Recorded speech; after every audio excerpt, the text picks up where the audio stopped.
We're live. All right. Think. In 5, 4. Oh wait, I think we're on. I still have earphones in. Get your act together. Get my act together here. How's everybody doing? What's happening today? We've got Rachel. Come say hi. Everybody needs to see you. Come, just real quick. Come say hi. Keep your mask on. Just come say hi. Come say hi. Everybody say, hey, Rachel. Morning, everybody. So Rachel is the keeper of the mask policy, which are required here at the office, and we are adding, moving forward, temperature checks. So she's got the gun at the front. Then they have to touch you. Woo.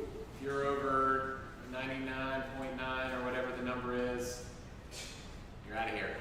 That's right. We have at least one more case. She's been checking outsiders, and we did have someone come and they were like 100, but it was because they'd been sitting out in their car or walking it, and so they had to go sit in the car for a few minutes. They came back and they were fine. But anyway, so that's going to be. Our cases are up in Tennessee like 80% in the last 2 weeks. So something to be. We want to be doing our part to limit the spread, and but also we gotta, we're an essential service and gotta work. So come in if you need to, and we'd love to see it. That's right. That's right. Quote of the day. If you watched the Mindset Monday video yesterday, you heard this. But there's a difference between interest and commitment. When you're interested in something, you do it only when it's convenient, and when you're committed to something, you accept. No excuses, Hunter. I Hunter loves giving excuses. I was gonna compliment your Mindset Monday. Well, sorry, no excuses. Only results. Thank you for doing those. Those are awesome. You're welcome. What are you grateful for today? I was thinking, I'm grateful for that linen suit you got on there. Yeah. You know what? I had to pull this out of the closet. This is like a wedding suit. Got a wedding suit. I feel like I was about to pull a blue suit out. I think I've worn that the last 3 sales meetings. And people are tracking that. They may be tracking, probably not, but I am. So I'm trying to spice it up a little bit. So I saw a post from. Did you see, before you do that, Yeah. did you see Brooks Brothers filed for bankruptcy? Ooh. Yeah, like iconic brand. You wear it. Assume you're a Brooks Brothers guy. I missed Brooks Brothers. Yeah. So when I had to wear suits as a youngster, I couldn't afford Brooks Brothers. So I was Joseph A. Banks guy, 3 for price of one. Brooks Brothers does that sometimes. Yeah. Never could afford Brooks, but now I don't have to wear suits. I could probably afford a Brooks Brothers suit, but even like I was watching Roger Goodell give a message the other day, and he's in like a T-shirt. This is something that he's like broadcasting, nationally, and it's just interesting how casual, especially in the quarantine, everyone's gotten. So Brooks Brothers, that market is like really changing for them. I gotta tell you though, when I put this on this morning, I thought, oh man, I feel good. If I had a suit like that, I'd be wearing it all the time. My clothes and suits. So I'm grateful for that. Thank you for the compliment. I saw Rachel posted something yesterday on her Instagram page about a friend of hers and who had just come out of some really tough places and was driving for the first time in years. Somebody donated her a car, which is incredible. I think somebody that a lot of you will know as well, an anonymous donor, and it was just really awesome story. So thanks for sharing that. That just totally lifted me up. And any other gratitudes you all are grateful for? Chime in on the chat box if you want. All right, so some news, education. So Teddy's going to talk about today. We had one switch. It was my mistake. I thought Bill from Codes was coming, and I made the mistake because I was supposed to call him to ask him to come, and I didn't realize that. So I'm going to own that, and it happens, right? I told my wife, I said, I make a lot of mistakes every single day. She goes, really? I don't. She's not committed. She's like, I know. Well, I do. So she didn't really say that. Maybe she did. But this is recorded, so I got to be really careful. Anyway, growth, he's going to talk about that in a second. And Jumpstart is starts this week. So Jumpstart is designed for new agents to Village, but it's a really great resource. You can look at the schedule for that and chime in. If you want to chime in, go ahead and sign up. Talk to Teddy or Colin, and they can get you on the books. But really awesome. And right now it's just a Zoom link, so it'd be Yeah, easy. If you want to join in, it's super easy to. You don't have to do the whole thing if you're an existing agent. You don't have to do the whole thing, but if there's a section of it you want to refresh on, by all means, dig in. So here's a little Teddy Pins to show you what we got. Good morning, this is Teddy Pins. I wanted to invite you at 10:30 to our growth this week, and it's all be doing something here to help master your mindset, and we'll be doing that guided, and we'll be focusing on today on breathing, practicing gratitude, sharing the light, and celebrating. So if you've done a little Tony Robbins, you'll know what I'm talking about. So there's part of it this morning, my friends, but join us at 10:30. We'd love to see you. It's going to be really powerful. If you've been on our weekly Thrive call, you know we've focused a little bit on mindset, and so today is a full hour on getting that set into place, and it's really, really incredible, and a lot of thanks to the work of Ann Nelson. We'll see you at 10:30 today.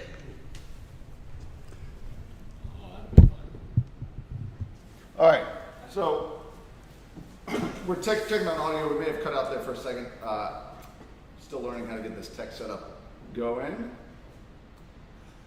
But Jumpstart, this week we talked about that. Are we good on audio? All right, so Hunter, take it away. A little comment in the corner. So a lot to cover today. I am actually, I hadn't told you yet, but I'm out of town next week.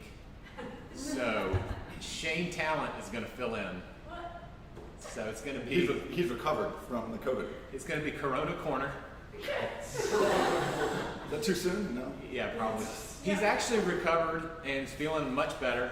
He is going to talk about kind of the whole process from getting tested, CDC kind of telling him that he's clear when he's clear to come back out and that sort of thing. And so I think Paul Ruff, who's also feeling better, Paul amazingly is back to, he's like, I got to fight this thing. He's running 3.5 miles again, so they're not, I'm sure they've got some lingering effects. It's for real, according to both of them, and so it'll be good to get their feedback, and hopefully we don't have that spread much more throughout the village, although, it's just, like I said, we're up 80% across Tennessee, so anyway, it's spreading rapidly. Wash your hands. Wash your hands. Wear a mask. I mean, it is tough. We don't get sick days as real estate agents, right? So it's like, you get this thing, it's going to knock you out for a week, and that's hard. So we're going to touch on some history, talk about the bigger economy, and then hit some local topics. So starting with history, labeling each year as the worst year in history has become kind of a fad these days, and 2020 has been undoubtedly a bad one. But keep things in perspective. There have been some way worse years. One year in particular, the historians agree, is the worst year in history. And so we'll get there, but here's who's in the running. First of all, you've got 1349. 1349 saw the Black Death, which killed half the population in Europe. In some estimates, even 60%. It was also incidentally caused by rodents and humans living in close proximity to each other. So another one of those things, not a good idea, but 1349 saw that. In 1520, there's a smallpox epidemic that ravaged Central America and killed 60 to 90% of the Aztec inhabitants in that area. Terrible year. 1918, we've talked about the Spanish flu here and across the globe. It led to the death of over 50 million people. So terrible year there. And then 1933, so this year is kind of widely considered the darkest year of the Great Depression. So you also had the rise of Hitler in Europe, And then between 1929 and 1933, our GDP fell over 30%, and our unemployment went from 3% to over 25%, and the stock market lost 90% of its value. So that was from 29 to 33, and so just a terrible year. However, the worst year ever, historians are unanimous in their choice, 536 AD. So the year began with an inexplicable dense fog that stretched across the world and plunged Europe and the Middle East into darkness 24 hours a day for nearly 2 years.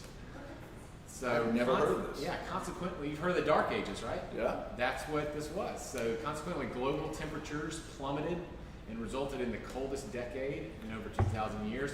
Famine was rampant because crops failed all across Europe, Africa, and Asia. And then, because of that, the bubonic plague kind of erupted and killed almost half the Byzantine Empire at the time. So 2020's been bad so far, but nothing like but it could be some of these worse. other years. So I saw this. I don't know if y'all can see this or not, but I did. There was a sign in my neighbor's yard that it said just a really nice house, and he has a sign in front in his garden. It just says, "It could always be worse." So there's another little thing that just to be a little more positive. And somebody planted all these flowers, and it said, "COVID got you feeling blue? Reach down and cut a bloom or two." Oh, that's nice. Flowers out there, and some scissors to do it. So touching on the economy, the markets continue to behave pretty well. Interest rates are low, as you can see. The tech-heavy Nasdaq's up 18%. Even the S&P, which is a broader, cross-section of companies, is pretty much flat for the year. It's up again today, so it may even be flat as we speak. But I wanted to touch on the S&P 500, and it consists of 500 of the largest companies in the United States. It's about 70-80% of the entire value of the stock market. So it's the index that a lot of people measure when they say, how's the economy doing? The S&P 500. But interestingly, to go to the next slide, it's not like evenly spread out amongst the 500 companies. And so as you can see from this slide,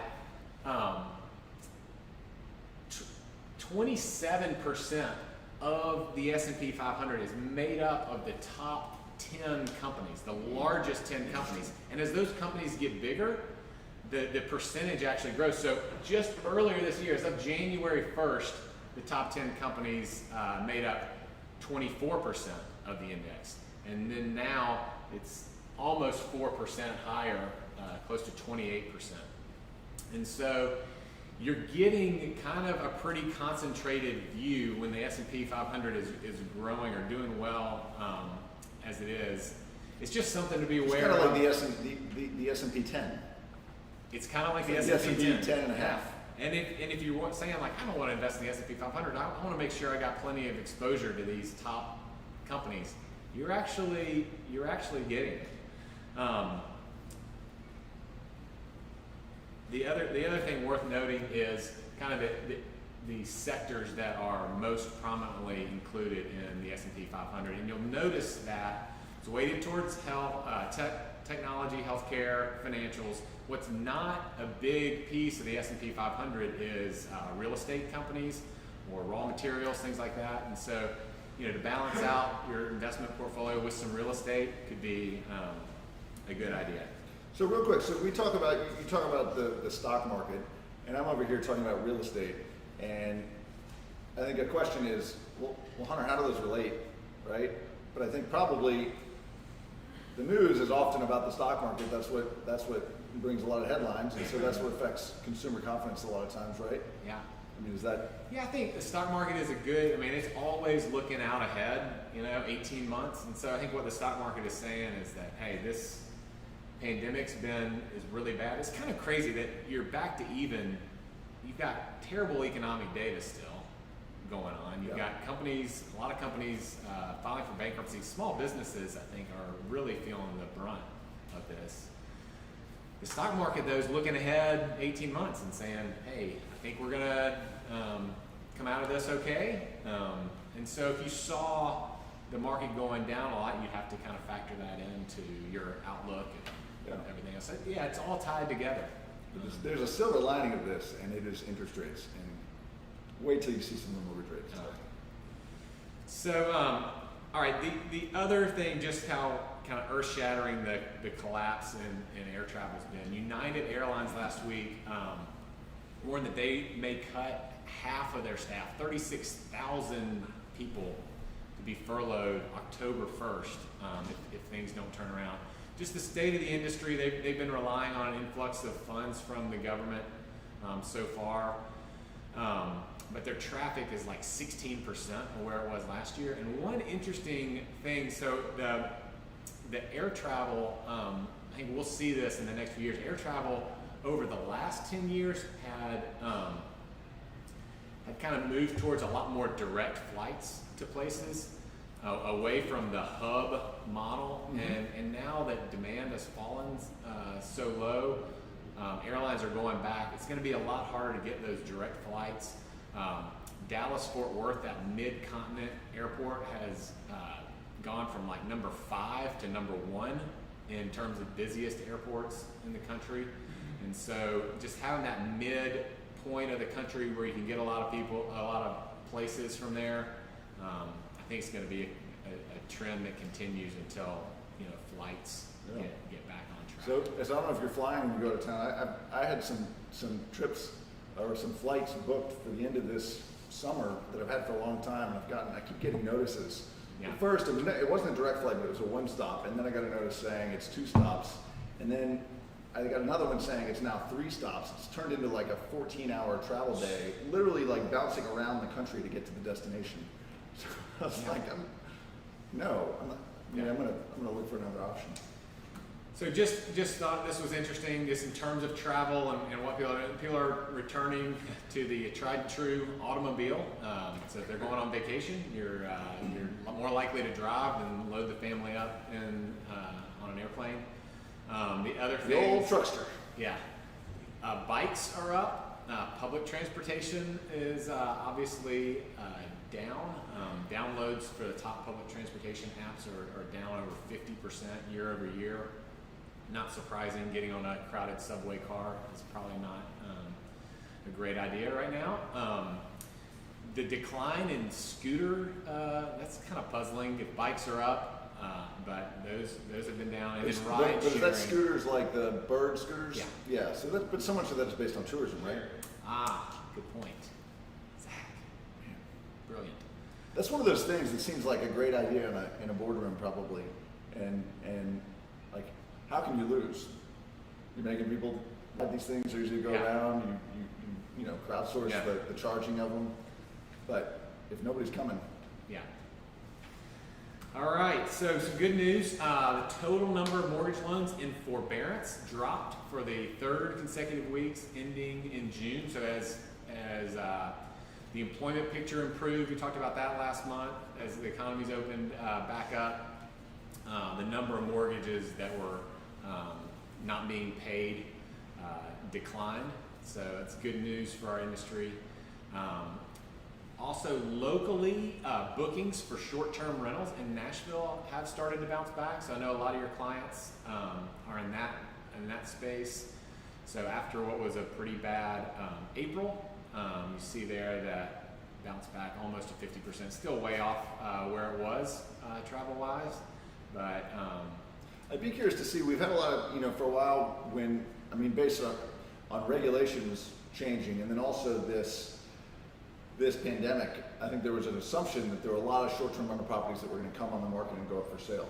Yeah. And there's not a really great way to track that, because there's not, that I know of at least, because they're not labeled as such, in the MLS that you can search for. So I'd be curious, put in the chat box if y'all see, if you've listed a short-term rental property for sale, if you're seeing more of them for sale, just anecdotally, I'm curious if I do know of one agent who had a client who bought about $6 million worth of property with them over the last couple of years, and he's a restaurant owner in New York, and just because of capital calls and things they needed, he called last week and said, I got to sell these properties. And so you're starting to see people that are having business issues somewhere else may drive a real estate decision. And that's a good, right? So we're there in good times and bad, and so that's a good reminder to, if you do have a client, if you help them buy a short-term rental, call them, check in on them, see how it's going, make sure that they're doing okay. If they need to sell it, talk to them about that as an opportunity. Yeah. Staying on the Airbnb side, in an effort to crack down on house parties, so you can't go out to bars and hang out with a bunch of people, so people are actually renting Airbnbs for the night and having parties. And so Airbnb put in a rule that that if you're under 25 and don't have at least 3 positive reviews on your profile, that you cannot rent a place within a certain mileage of your home address. Interesting. So anyway, just thought, I mean, who even thinks of stuff like, can you imagine in high school, Zach? You like, Brilliant idea, actually. Smart kids. you'd have been in so much trouble. I mean, why leave signs at your own house when you can leave signs at somebody else's house? Your parents will never see it. All right. So, hey, we talked about this last week. The bill that, in terms of this article, saying would permanently kind of change the character of the neighborhood if businesses were allowed to operate out of our homes, and that happened last week. I know a lot of you reached out to your council people about your position on this bill, and so it's a good reminder that to be involved. I think a lot of people are really kind of scared how this is going to work out. Well, it did pass. Go to the next slide. Passed 25-14, and so wanted to talk through. Larry Hagar, one of the council persons, said that he couldn't support it. That allowing people to come into neighborhoods and open up businesses is going to create another problem, kind of like short-term rentals did to residential neighborhoods. The bill did include some provisions. My council person, Angie Henderson, she opposed the bill, but she added a sunset date of January 2023. So this provision presumably could get us through this work at home time and then kind of see how it goes, and then the council will have to re-vote on it in 2023 to decide whether or not to extend this and allow people to vote. But wanted to know, we need to know kind of some of the details as realtors about it. So who does this apply to? And it applies to personal instruction, academic tutors, general office, video, production, staging, recording. A lot of this was out of the Nashville's music history and letting sound studios work out of their homes. It's kind of been going on for a long time anyway, so they're now able to do it legally. Small manufacturing, artisan, kind of incidental storage, and personal care, spa, beauty parlor, barbershops, things like that. So another thing that's interesting is there are some rules that are required for these home businesses to follow. And good luck enforcing some of these, but they are interesting and worth knowing. You've got to be a maximum of 500 square feet and no more than 20% of the home.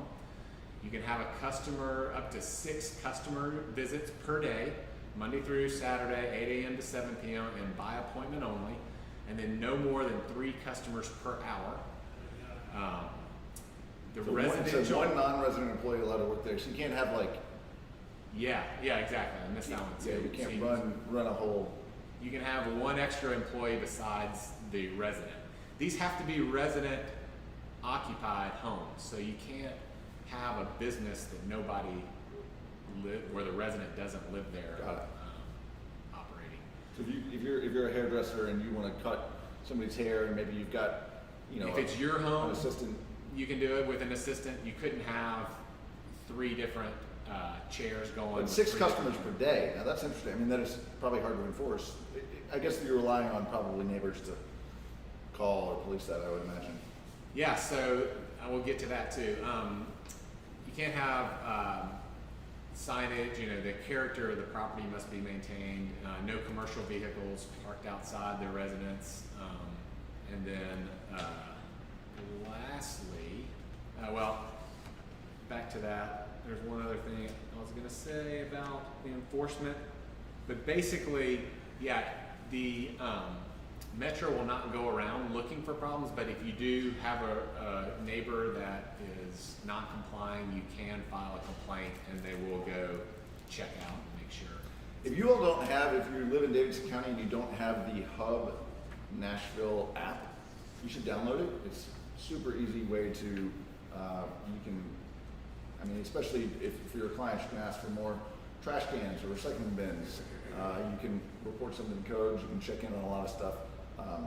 I asked for some brush to be removed from when that tree fell, when the big branch, and I waited a few days thinking maybe someone would come back, got by and pick it up, and nobody did. And I went on that Hub app one morning, and it had been picked up by like lunchtime that day. So super. Put that on the notes to. Yeah. I've never even heard of that. Yeah. The Hub app. I'll do it. Send it out. Finally, just want to finish up. This is from Ray Dalio. Some of you may follow him and know him. He's kind of a self-made investing genius, but he also is, I would say, a little bit like the Warren Buffett of our day in terms of having some principles and things and that more apply to life than just investment. And this one caught my attention. Be an imperfectionist. And he says in the next slide, perfectionists tend to spend too much time on little differences at the margin at the expense of the important things. And so I know for me, you know, you just got to get locked in on something, and if you just kind of keep, it's a way to stay safe, I think, sometimes. And so just getting out there, even if it's not completely done, I thought this was a good reminder. It was good. My son yesterday was talking about doing something and learning something, and I said, we just got to keep practicing. And he said, practice makes perfect. And I said, well, practice makes progress, right? So yeah. It's like that sort of, you know, training. We've always been taught practice makes perfect. Practice makes perfect. But that idea of perfection is arguably unattainable. Right. So it's good. Good wisdom. Thanks, Hunter. All right. Yeah. So just a reminder, we're things are changing a little bit here as the as our numbers spike. Mask required, temperature checks. Phil Ryan actually is going to have a jar located somewhere, and so a lot of people get here, they have a mask, they come in, but then they walk to the bathroom or walk to the kitchen, they forget their mask. And so there's like the swear jar. Put $1 in if you're walking around without your mask. If you get caught, put $1 in the mask jar. I like it. We want to keep that in the front of everybody's mind. And then temperature checks, and let's do our part to keep the spread down. Proceeds go to your vacation. Proceeds go to. We'll give them to Rachel. How about that? She can donate it to a good cause. All right. So how's the market? So showings, pretty much on track from last year, down just a hair from the same time last year, 2.6%, but generally on trend from where we are last year. It's interesting, this year and last year, between June, June 29th and July 13th, so like July 1st, I guess that's 4th of July weekend, that's why it is. I couldn't figure out what that dip was, but that was just a big dip, but 4th of July weekend, so that makes sense. I guess if you have an open house, there were a couple of open houses on 4th of July weekend, but showings are usually pretty slow. All right, interest rates. Mortgage rates are insane right now. 2.75% for a 30-year fixed rate mortgage. That's nuts. That's that's incredible. So it was 3% a couple weeks ago, and then 2.875 last week, now 2.75. So if you've got somebody, again, 1% mortgage rate change equals 10% of borrowing power. So the difference between a 3.75% rate, that's 10% more house that you can buy. That is a massive difference. So talk to your people about that. Most people don't understand that. Yeah. And I think that's just a quick, again, 1% equals 10% rule of thumb. Prices are not down that much, but your overall cost of owning is down your a overall lot. cost. your overall cost of owning is definitely down for sure. These are out as of yesterday. They're out on the market. They were posted on Facebook, and also they're on the market, so you can download them and send out postcards or download the Instagram pieces for social media. So Davidson County, we have several counties. So Davidson County, average price is $404,000.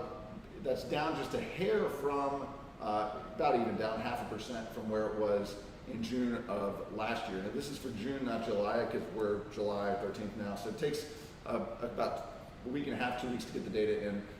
List price to sell price ratio is still on par. There's very little negotiating that happens.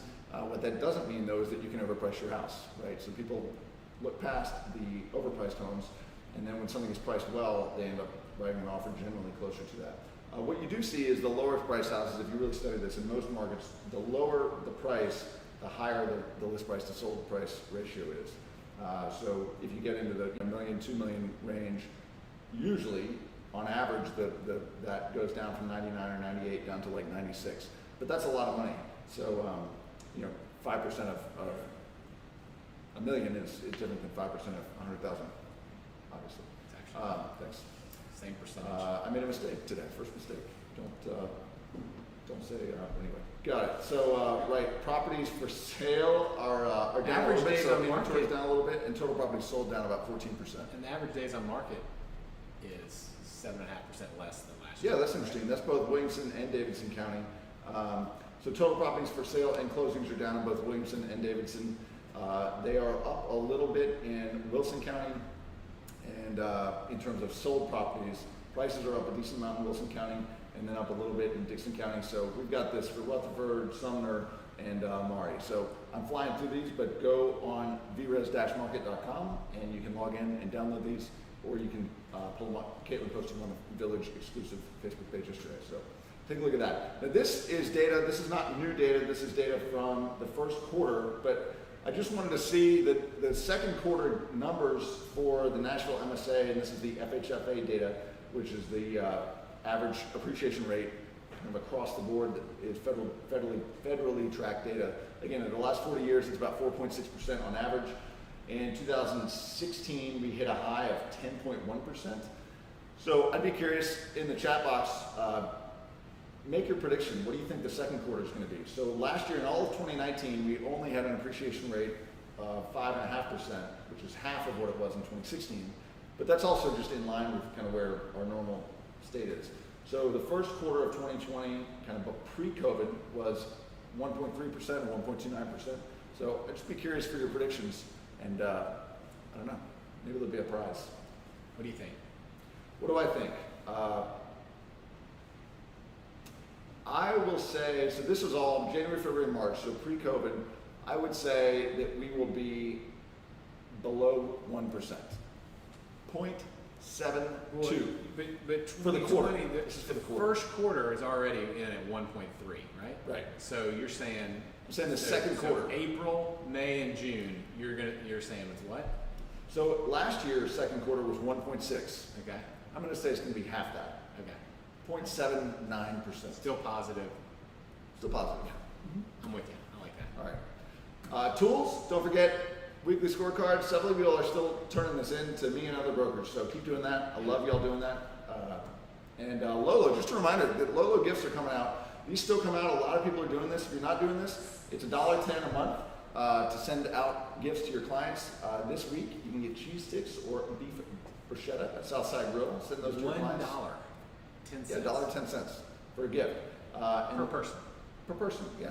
So, and then Brentwood, Franklin, Williamson County is a personal pizza or wings at Minio's Pizza and Wings. So if you want to sign up, you can go to lolo.gifts and you can sign up. Use your villagetn.com address and it'll link it to the Village account. So that's that. So tips. If you saw Mindset Monday yesterday, Sam, if you want to come, we make room for Sam. You can come over there. So Sam Logan sent this to me, he said this to me last week, and it resonated with me and got me thinking. And so I just invited Sam to come and talk about interest first commitment. So if you don't know Sam yet, you should meet him. Really super smart and really neat guy and really awesome agent. So What you were giving somebody else some advice, and you said, you know what I think you need to figure out. Are you interested in doing this, or are you committed to doing this? And it made me. It seems obvious now, but it hit me like a ton of bricks. Where'd you get that? Well, like most things, someone said it to me. So I work with a business coach, and so we were talking through some things we're trying to do, and hey, I want to do this, and he was like, well, are you interested in it, or are you committed to it? Because you're talking about it, and it was the same deal. Like, I was like, all right, that's an interesting question. And it was a little bit like, what's the difference? And I think you nailed it with the quote up there, that when I'm interested in something, it typically means it needs to come easy. I can bring up a lot of excuses if it gets hard of why I can't do it. And so I see it a lot in business. I see it a lot in some of the agents that I've coached in the past, and even coaching now. We talk about the things we want to do. It's like, well, I can do it because I had this, and then this didn't happen. And in my personal life, I've had the same type of situations, right? Even if you look at like diet and exercise, like, well, it's kind of rainy today. I don't really feel like going to the gym. I mean, so it's just like you give yourself the excuses versus being committed. I'm all in. Like, nothing's going to stop me. So is that decision? So at the beginning of the year, whenever we have a goal, again, it feels good, and that kind of curiosity and interest stage, you get a bunch of dopamine in your body, and it's like, man, I love that. That sounds great. And you're not thinking about any of the actual work or hard stuff that you have to do to get to that. And so from like diet and exercise, right? So you like to work out, but I think you've got kind of an accountability partner or a group, right? So. Yeah. What are some ways that you can make sure to actually be committed? You might want to be committed, but how do you ensure that you are committed? Well, I do think, first of all, it is fine to have things in your life you're interested in. Oh yeah. Everything in your life doesn't need to be a full out, I'm committed to every single thing I'm doing. Because if you're saying yes to one thing, then you're just by nature, you're saying no to something. You're saying no to other stuff. Yeah. So, but I think it's important to decide which things in your life you are committed to, so that you know when the things of interest need to take a backseat. Yeah. And then you prioritize those so that, for me, my golf game isn't my number one commitment over my clients or my spouse or my kids. And so, I think it's an evaluation of those things that for me, the things I want to do for the year. And a lot of times I find out how committed I am because I say, hey, this is the goal I want, or what's it going to take to get there. And knowing, I had someone mention one time, giving the analogy of, you got to think of it like a marathon, which I've not run. I have no interest in running ever. Not only are you not committed, you don't even have interest. I have zero interest in my life of ever running a marathon. However, the ones that have said, there's a time in the marathon you hit the wall. Like it's not easy, right? It's not all a flat road. And they're like, it all sounds great. They start you, you're all going, and then you hit it. But for some reason in our life or career, we're surprised by we hit the wall in the middle of the year. It's like, I'm exhausted. I've had 5 closings and these clients all wore me out, and I don't want to talk to anyone. And so if we don't understand that, like, you're going to hit the wall, it's okay. We process through, we move through, take the rest that you need, get your mind right, and then we keep going and not be like, well, this is how I quit. So I think that's the piece of it too, is just really understanding what that commitment looks like. And understanding that it's not all, an uphill trajectory where it's like, oh, everything's great. We understand that it's going to have a little roller coaster to it, and we got to be prepared for it. That's great. Well, thanks for the insight and the wisdom. Like I said, if you don't know Sam, I know the office is a little crazy, but you should meet him. Super inspiring guy, and I've really enjoyed getting to know you for the last year or so. And thank you. Thanks for being a part of this group. Yeah, thank you. So, coming soons. I think most of you have entered coming soons in already. If you haven't, do so in the next 10 minutes, and then please tune in to Teddy Pinn's what he announced, and then I'll send out that video too, just so that I think the audio may growth cut out mindset for a second. But the growth mindset piece, that's right on track with this. So we're halfway through the year. We're a little over halfway. It's not easy. Obviously, we've been thrown a curveball. Maybe the second worst year in the world ever. Not to be confused with what, 529 or 578 or 536. 536 AD. Gosh, a lot of numbers here. I think it's like I don't even know if we're in the top 10. We're not even in the top 10. What are interest rates today? Speaking of numbers, Well, what do you want to know? 30-year fixed. 30-year fix, 5.75. 2.75. 2.75. That's what I meant. Well done. Dyslexia. So chime in to comingsoon.villagetn.com if you've got anything coming soon. Follow what is the NAR policy? I'm drawing a blank. Clear Clear cooperation. cooperation. Thanks, Hunter. Gosh. Follow clear cooperation policy and make sure that that's going to go on the MLS at least is coming soon in the next 48 hours. And that's all we got. So y'all have a wonderful day. Thanks. And enjoy your... I'll see you in well, we might be off the next week. I'm out So Shane Talent's going to sit in your chair? for part of it anyway. All right. So I'm I going to may go not get my job back. You know, that guy's, he's so shy. He's so shy. So shy. All right. Y'all enjoy. Take care. All right.